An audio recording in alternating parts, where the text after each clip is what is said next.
Babylon का सबसे अमीर आदमी, Hindi translation of the international bestseller the richest man in the Babylon, George S Klaasen. Babylon का स्वर्ण का महाजन। सोने के 50 सिक्के। इसके पहले पुराने बेबीलोन में भाला बनाने वाले रोडन ने कभी भी अपने चमड़े के बटुए में इतना स्वर्ण नहीं रखा था। वह सबसे दिलदार राजा के महल से निकलकर राजमार्ग पर चलने लगा। वह जैसे चलता गया, सोने के सिक्के खनकते रहे। ये सबसे मधुर संगीत था जो उसने सुना था। सोने के 50 सिक्के, सारे उसके। वह अपने भाग्य पर विश्वास नहीं कर पा रहा था। उन खनकते सिक्कों में कितनी ताकत थी।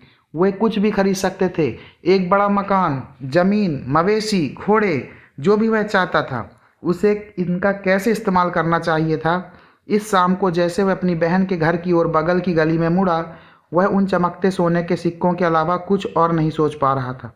कुछ दिनों बाद एक शाम परेशान रोडन मेथन की दुकान में घुसा, जो सोने उधार पर देता था और आभूषण एवं दुर्लभ कपड़ों का डीलर था।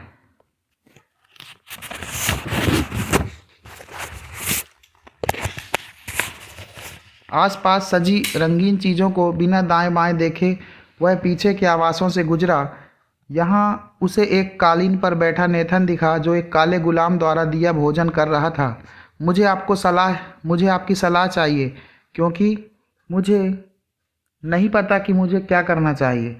रोडन दोनों पैर फैलाए मजबूती से खड़ा रहा। उसका बालों भरा कलेजा उसके चमड़े के जैकेट से बाहर झांक रहा था। मेथन का पतला चेहरा दोस्ताना मुस्कान के साथ चमका। तुमने क्या बेवकूफ़ियाँ की हैं जो तुम्हें सोने के महाजन से सलाह मांगनी पड़ रही है? क्या तुम जुए में हार गए या किसी मोटी लड़की ने तुम्हें फंसा लिया है? कई सालों से मैंने तुम्हें जाना है, लेकिन आज तक तुमने अपनी दिक्कतों से मेरी सलाह नहीं मांगी। नहीं, ऐसा नहीं है। मैं सोने की इच्छा नहीं करता, बल्कि मुझे तुम्हारी सलाह की ज़रूरत है। सुनो, ये आदमी क्या कह रहा है। कोई सोने के महाजन के पास सलाह लेने नहीं आता। मेरे कान गलत सुन रहे हैं, वे सही सुन रहे हैं। ऐसा हो सकता है क्या? भाले बनाने वाले रोडन ने बाकियों से ज़्यादा चतुराई जीवन भर दिखाई है, लेकिन वह मेथन के पास सोना नहीं, सलाह लेने आता है। कई लोग मेरे पास अपनी गलतियों के भुगतान के लिए सोना लेने आते हैं, पर वे सलाह नहीं चाहते। लेकिन कौन सा इंसान सोने के महाजन से ज़्यादा अच्छी सलाह दे सकता है, जिसके पास लोग परेशानी में आते हैं? रोडन, तुम मेरे साथ खाओगे? उसने कहा। तुम शाम में मेरे मेहमान बनोगे, अंडोल। उसने काले गुलाम को पुकारा। मेरे दोस्त रोडन, भाले बनाने वाले के लिए एक कालीन लेकर आओ। वह मेरा सम्मानीय मेहमान है। उसके लिए भोजन लेकर आओ और साथ में सबसे बड़ा कप भी, सबसे अच्छी शराब भी लेकर आओ, जिससे उसे संतुष्टि मिले। अब बताओ, कौन सी चीज़ तुम्हें परेशान कर रही है? यह राजा का उपहार है। राजा का उपहार? राजा ने तुम्हें उपहार दिया और तुम्हें परेशानी हो रही है? कैसा उपहार? मैंने राजा के सिपाहियों के लिए भालों का नया डिजाइन दिया था, जो उन्हें बहुत पसंद आया। इसलिए उन्होंने मुझे सोने के 50 सिक्के दिए और अब मैं असमंजस में हूँ। मैं तो आकाश में घूमने वाले सूरज से प्रार्थना करूँगा कि कोई मुझसे यह बांट ले। यह स्वाभाविक है, जितनों के पास सोना है उससे ज़्यादा लोग इसे चाहते हैं और चाहेंगे कि जिसके पास ये है वह इसे बांट ले। लेकिन क्या तुम नहीं कह सकते? क्या तुम्हारी इच्छा शक्ति तुम्हारे मुक्कों से ज़्यादा मजबूत नहीं है? कईयों को मैं ना कहता हूँ, लेकिन कई बार हाँ कहना ज़्यादा आसान होता है। क्या कोई इसे अपनी बहन से नहीं बांटना चाहेगा, जिसकी ओर वह समर्पित है? सच में तुम्हारी बहन भी नहीं चाहेगी कि तुम अपने पुरस्कार का आनंद ना ले पाओ, लेकिन यह उसके पति अरमान के लिए है, जिसे वह अमीर व्यापारी बनता देखना चाहती है। उसे लगता है कि अरमान को कभी चांस नहीं मिला और वह चाहती है कि मैं उसे कर्ज दूं, ताकि वह अमीर व्यापारी बने और अपने मुनाफे से मुझे पैसे लौटाए।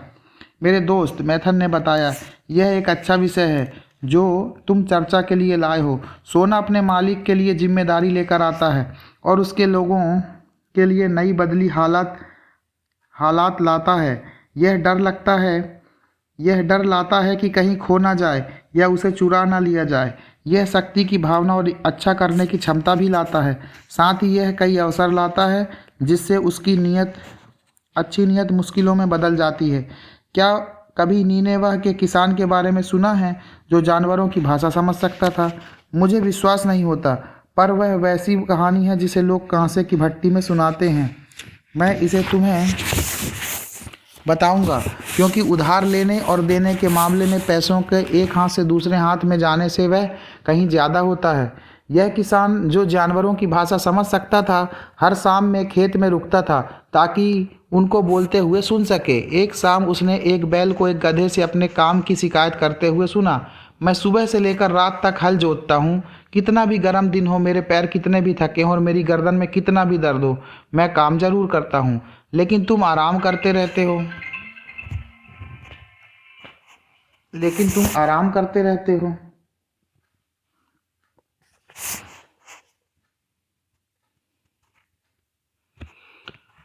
और सारा दिन हरी घास खाते हो। तुम एक रंगीन कंबल में लिपटे रहते हो और मालिक के साथ इधर उधर जाने के अलावा कुछ नहीं करते। जब वह कहीं नहीं जाता, तुम आराम करते हो और सारा दिन हरी घास खाते हो। यह गधा अपने खतरनाक पैरों के बावजूद एक अच्छा इंसान था और उसे बैल से सहानुभूति हुई। मेरे अच्छे दोस्त, उसने जवाब दिया, तुम बहुत मेहनत करते हो और मैं तुम्हें आराम दिलाना चाहता हूँ, इसलिए मैं तुम्हें बताऊंगा कि कैसे आराम किया जाए। सुबह में जब गुलाम तुम्हें जोतने के लिए आए तो ऐसे आवाज़ करना मानो तुम बीमार हो और काम नहीं कर सकते। इसलिए मैंने बैल इसलिए बैल ने गधे की सलाह ली और अगली सुबह गुलाम ने किसान के पास पहुंचकर बताया कि बैल बीमार था और खेत नहीं जोत सकता था। तब किसान ने कहा, गधे को खेत में ले जाओ और उससे खेत जोतो। पूरे दिन वह गधा, जिसकी मंशा दोस्त की मदद करने की थी, बैल का काम करने पर मजबूर रहा। जब रात आई और उसे हल से आज़ाद किया गया, उसका दिल कड़वाहट सा भरा था और उसके पैर थके हुए थे। अब उसकी गर्दन हल के कारण सूज गई थी। किसान तबेले की ओर झुककर सुनने लगा। बैल ने शुरुआत की, तुम मेरे अच्छे दोस्त हो, तुम्हारी सलाह के कारण आज मैं एक दिन आराम कर पाया। और मैं, गधे ने जवाब दिया, किसी और सीधे आदमी की तरह दोस्त की मदद करने चला था और उसका काम करने पर मजबूर हो गया। आज तुम ही हल जोतना, क्योंकि मैंने मालिक को, गुलाम को यह बोलते सुना है कि अगर तुम फिर बीमार हुए तो वह कसाई को बुला लेगा, और मैं चाहता हूँ कि वह बुला ले, क्योंकि तुम आलसी हो। इसके बाद दोनों ने एक दूसरे से कभी बात नहीं की। यहाँ उनकी दोस्ती का अंत हो गया। रोडन, क्या तुम बता सकते हो कि इस कहानी से क्या सीख मिलती है? यह एक अच्छी कहानी है, रोडन ने जवाब दिया, लेकिन मुझे सीख नहीं दिखती। मुझे लगा था कि तुम्हें नहीं दिखेगी, लेकिन यह बहुत सरल है और यही है। और यह वह है, अगर तुम अपने दोस्त की मदद करना चाहते हो तो वह इस तरह से करो कि दोस्त का भार तुम पर ना आ जाए। मैंने उसके बारे में सोचा नहीं था, पर एक बुद्धिमानी भरी सीख है। मैं नहीं चाहता कि मेरी बहन के पति की जिम्मेदारी मुझ पर आ जाए। लेकिन मुझे बताओ, तुम इतने लोगों को उधार देते हो, क्या वे तुम्हें पैसे वापस नहीं लौटाते?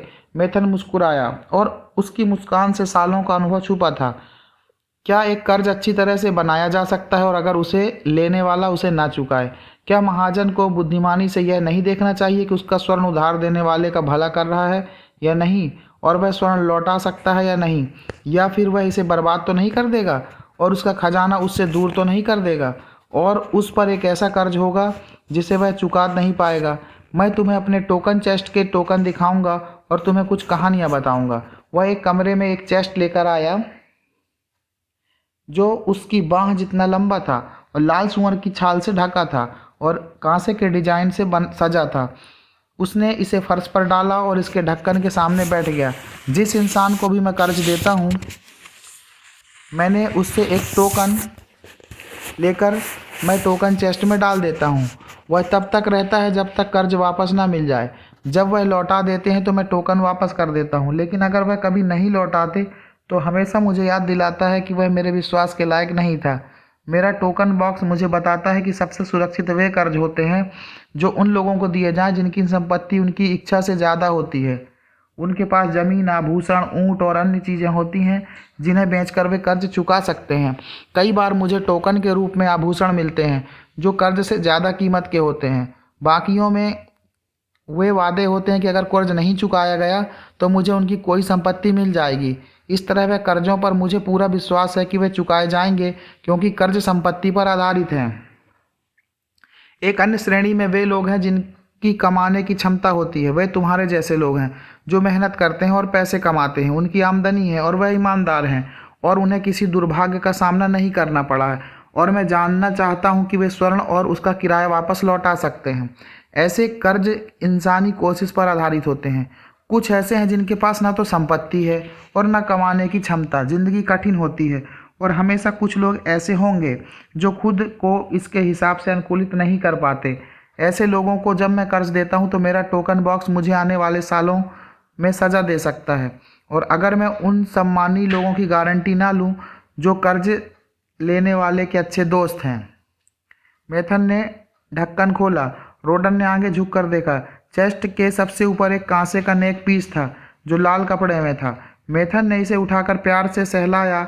यह हमेशा मेरे चेस्ट में रहेगा क्योंकि इसका मालिक भगवान को प्यारा हो गया है।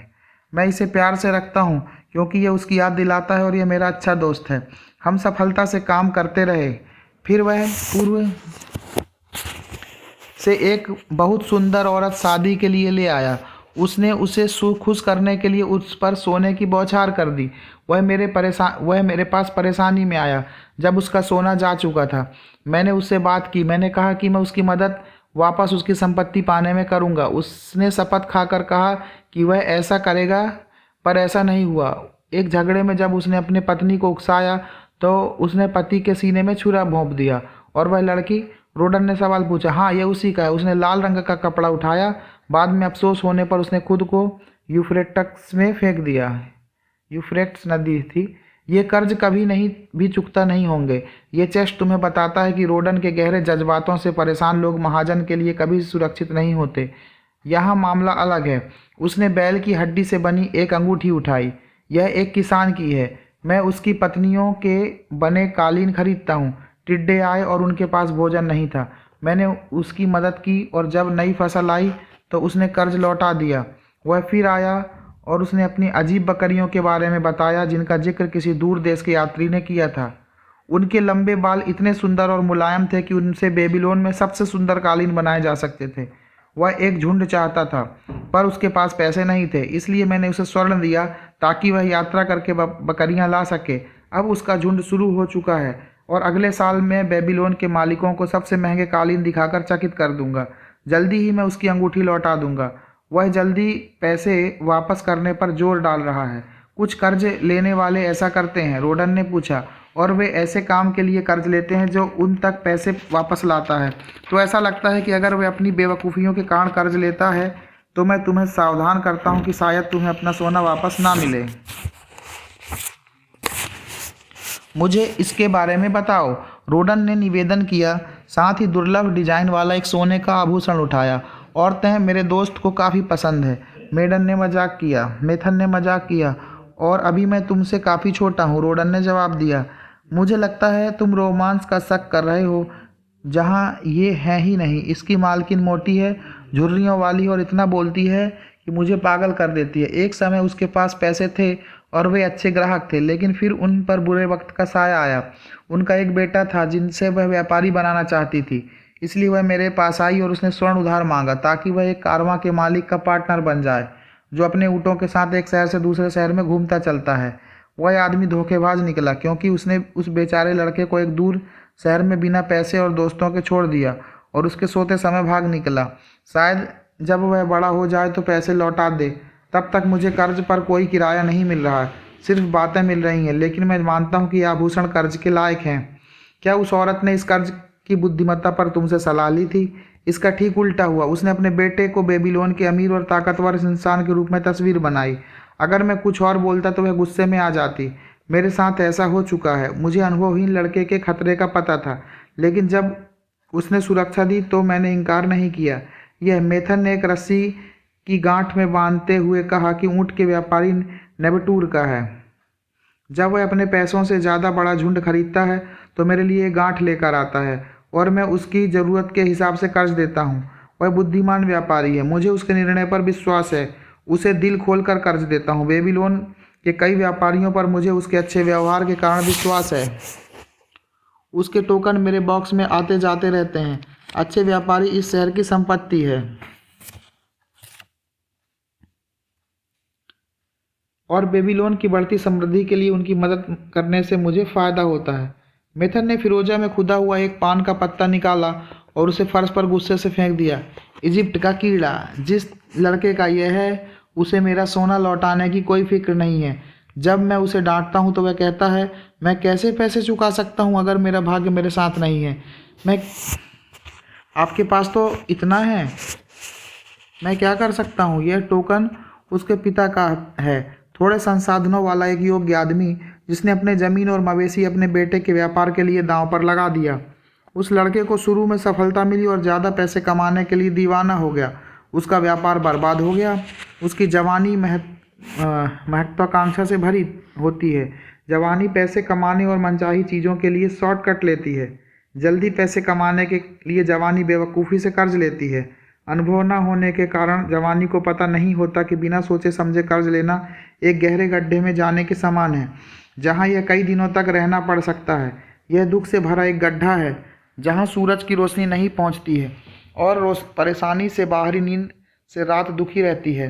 तब भी मैं स्वर्ण उधार लेने से नहीं रोकता, मैं तो प्रोत्साहित करता हूँ। मैं इसकी अनुशंसा करता हूँ अगर ये अच्छे कामों के लिए जा रहा है, अच्छे कामों के लिए लिया जा रहा है। मैंने व्यापारी के रूप में अपनी पहली सफलता कर्ज में स्वर्ण से ही पाई थी। तब महाजन को ऐसे मामले में क्या करना चाहिए। युवा परेशानी में है और कुछ नहीं पाता है, वह हतोत्साहित है, वह वापस लौटाने की कोशिश नहीं करता। मेरा दिल उसके पिता के मवेशी और ज़मीन छीनने की इजाज़त नहीं देता। तुम मुझे कई चीज़ें बता रहे हो जो मैं सुनना चाहता हूँ, रोडन ने कहा, लेकिन मुझे मेरे सवाल का जवाब नहीं मिला।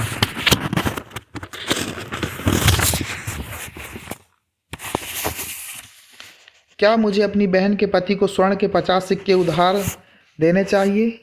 वे मेरे लिए काफ़ी ज़्यादा हैं। तुम्हारी बहन एक अच्छी औरत है जिसकी मैं इज्जत करता हूँ। अगर उसका पति मेरे पास आता और सोने के 50 सिक्के कर्ज में मांगता तो मैं उससे पूछूंगा कि वह इसका क्या करेगा। अगर उसका जवाब हुआ कि वह मेरी तरह व्यापारी बनना चाहता और आभूषणों का काम करना चाहता है तो मैं कहूँगा, तुम्हें इस व्यापार की क्या जानकारी है? क्या उन्हें पता है कि सबसे कम दाम में कहाँ खरीदना है?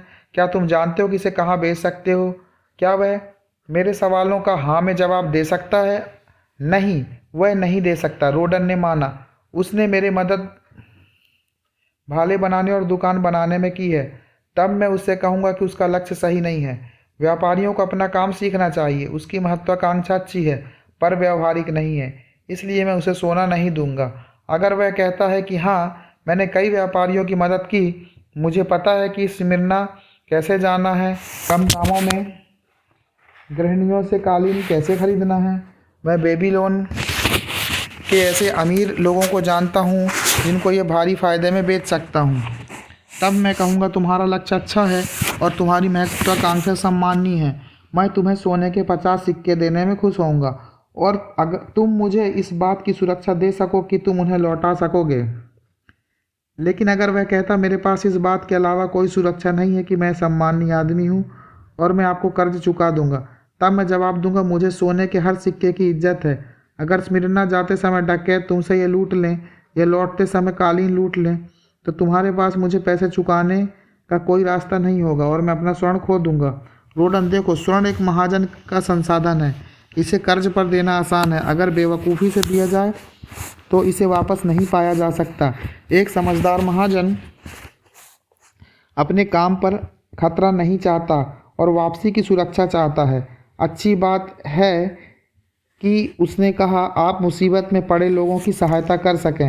ये अच्छी बात है कि आप उनकी सहायता करें जो दुर्भाग्य के शिकार हैं। अच्छी बात है कि शुरुआत करने वाले लोगों की सहायता करें ताकि वे अच्छे नागरिक बनें, लेकिन सोच समझकर की जानी चाहिए, नहीं तो किसान के गधे की तरह तुम मदद करने के चक्कर में दूसरों को मुसीबत खुद पर ले लोगे। रोडन, मैं फिर से तुम्हारे सवाल से भटक गया, लेकिन तुम उसका जवाब सुनो। अपने सोने के 50 सिक्के रखो। तुमने अपनी मेहनत से जो कमाया है और तुम्हारी मेहनत ने जो तुम्हें दिया है उसका पुरस्कार तुम्हारा है और कोई भी इंसान तुम पर इसे देने का दबाव नहीं डाल सकता जब तक यह तुम्हारी खुद की इच्छा ना हो। अगर तुम इसे कर्ज में देते हो और ये भी ज़्यादा सोना कमा सके तो इसे सावधानी से कई जगहों पर लगाओ। मुझे खाली पड़ा सोना पसंद नहीं, लेकिन मुझे इसके खतरे में डालना भी पसंद नहीं। तुमने भाला बनाने के काम में कितने साल लगाए हैं? पूरे 3 साल। राजा के अलावा तुमने कितनी बचत की है? 3 सोने के सिक्के। हर साल जब तुमने मेहनत की तो तुमने अपनी बचत में सोने का एक सिक्का बचाने के लिए खुद को अच्छी चीज़ों से मरहूम रखा। यह ऐसा ही है जैसा आप कहते हैं। तो तुम 50 साल में खुद को अस्वीकार करके 50 सिक्के बचा लेते। जीवन भर मेहनत से ऐसा ही हो जाता। क्या तुमने सोचा है कि तुम्हारी बहन उन 50 साल की मेहनत को कांसे पिघलाने में बर्बाद कर देगी, जिस पर उसका पति व्यापारी बनने के लिए प्रयोग कर रहा है? नहीं, अगर मैं आपके शब्दों में कहूँ तो उसके पास जाओ और कहो, 3 साल तक मैंने उपवास के दिनों को छोड़कर हर दिन मेहनत की है। सुबह से लेकर रात तक मैंने उन चीज़ों से दूरी बनाए रखी जिनकी मेरा दिल इच्छा रखता था। हर साल के श्रम और आत्म त्याग के बाद मुझे सोने का एक सिक्का मिलता है। तुम मेरी अच्छी बहन हो और मैं चाहता हूँ कि तुम्हारा पति व्यापार करे और काफ़ी तरक्की करे। अगर वह मेरे दोस्त मेथन का एक ऐसा प्लान देता है जो उसे संभव और सार्थक लगता है, तो मैं उसे 1 साल की बचत दे दूंगा, जिससे उसे अपने आप को सिद्ध करने का अवसर मिले। मैं कहता हूँ ऐसा करो, और अगर उसमें सफल होने की अंदर से इच्छा है तो यह सिद्ध करेगा। अगर वह ऐसा नहीं कर पाता तो वह तुमसे उतना उधार नहीं ले सकता जितना चुकाने की उसकी क्षमता नहीं है। मैं सोने का महाजन हूँ क्योंकि मेरे पास व्यापार में इस्तेमाल करने से ज़्यादा सोना है। मेरी इच्छा है कि मेरा सोना दूसरों के लिए मेहनत करे और वह ज़्यादा सोना कमा सके। मैं मेहनत से कमाए सोने को खोना नहीं चाहता, जिसके लिए मैंने इतनी मेहनत की है और जिसे सुरक्षित रखने के लिए इतना श्रम किया है। इसलिए मैं उसे उधार में वहाँ नहीं दूंगा जहाँ मुझे विश्वास नहीं है कि ये सुरक्षित रहेगा और मेरे पास वापस लौटेगा। ना ही मैं इसे वहाँ उधार दूंगा जहाँ मुझे विश्वास है कि ये मुझे वापस मिलेगा। रोडन, मैंने तुम्हें अपने टोकन चेस्ट के कुछ रहस्य बताए हैं। उनसे तुम लोगों की कमजोरी समझ सकते हो और उनकी उस कर्ज को लेने की आतुरता को जान सकते हो जिसे वे चुका नहीं सकते। इससे तुम यह देख सकते हो कि कितनी बार उनमें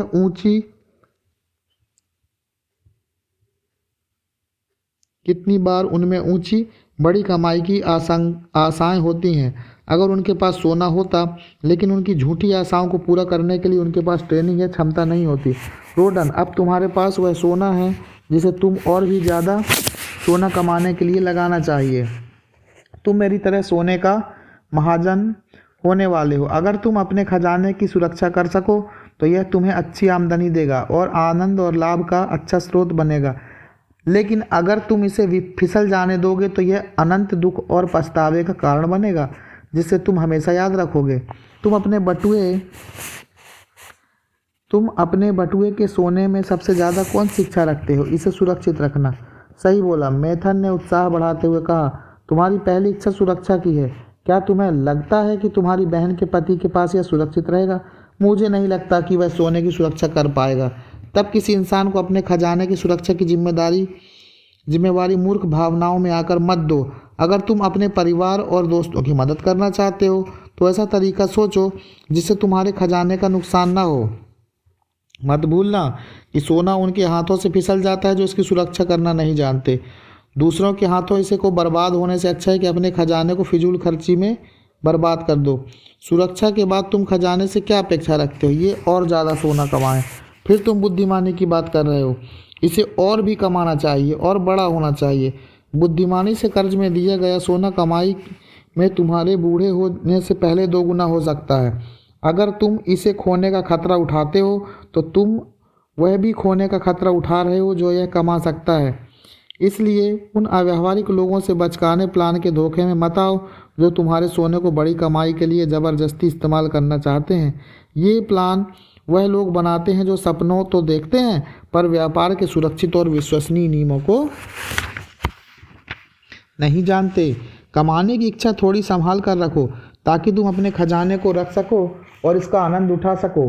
विशाल आमदनी के वादे से इसे देना नुकसान को आमंत्रित करना है। उन लोगों के संसर्ग में रहो जिनकी सफलता तुमने देखी है, ताकि तुम्हारा खजाना उनके कुशल इस्तेमाल के कारण अच्छा कमा सके और उनके ज्ञान और अनुभव से सुरक्षित रह सके।